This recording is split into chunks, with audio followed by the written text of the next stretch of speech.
In our world, where people's necessities have been constantly growing, such as food, housing, energy and health products, more and more resources are needed to fulfill them. 3D printing has demonstrated to be one of the most important answers to these issues. You may know very little to nothing about 3D printing. This documentary is going to show you the most basic and useful information about this technology. Commonly known as 3D printing, additive manufacturing, is considered the industry name for 3D printing. If you are wondering how this technology works, it is rather simple.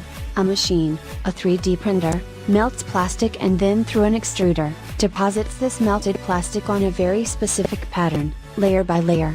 These layers can be as thin as a printer paper, with 0.1 millimeters. With 3D printing, you can print anything from utensils, furniture, moving parts, toys, and replacement parts. Also, design your own products made to your specific necessities.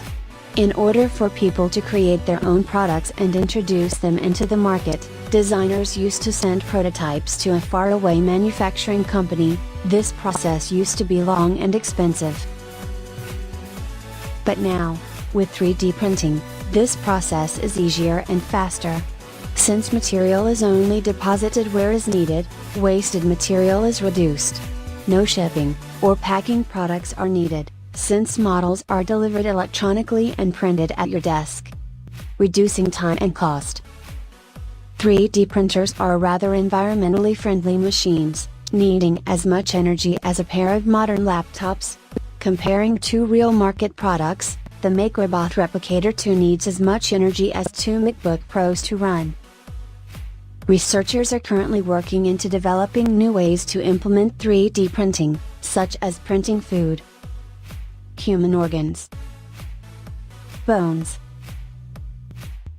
and molecular structures for development of new drugs and enhancement of current ones.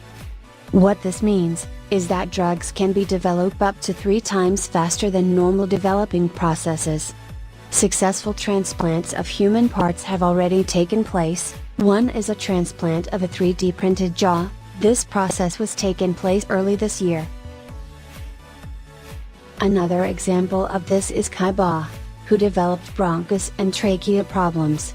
Doctors Green and Hollister were able to successfully print Kai Ba's airway, and transplant it successfully.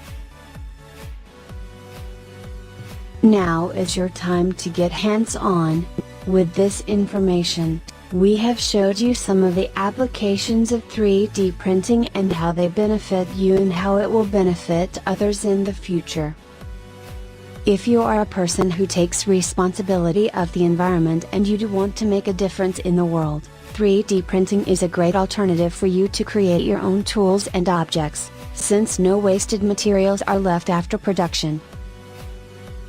Prototypes and products are finished at your own desk, saving a lot of energy, since you only need to plug it and click print. We also showed you the possibilities that come with 3D printing. Go ahead and support this technology. But how? Good question. This is what you can do. Encourage your teachers to use this technology at class. Some students learn better with visual materials, allowing them understand the topics better, boosting up their grades and creativity. Help the younger generations to understand this technology and encourage them to get involved with this environment. Remember, this technology will change the world as we know it. And if you feel adventurous, buy a 3D printer for your own home and experiment with it. Help your family and friends with products they need. And the most important, have a lot of fun with it. For more information, access www.makerobot.com. Or encourage your teachers to talk to a representative of Academic Technologies, located at the 3rd floor of the UGLC building at the University of Texas at El Paso. Do not limit yourself to touch the future. From now on, the limit rests in your imagination. Thank you.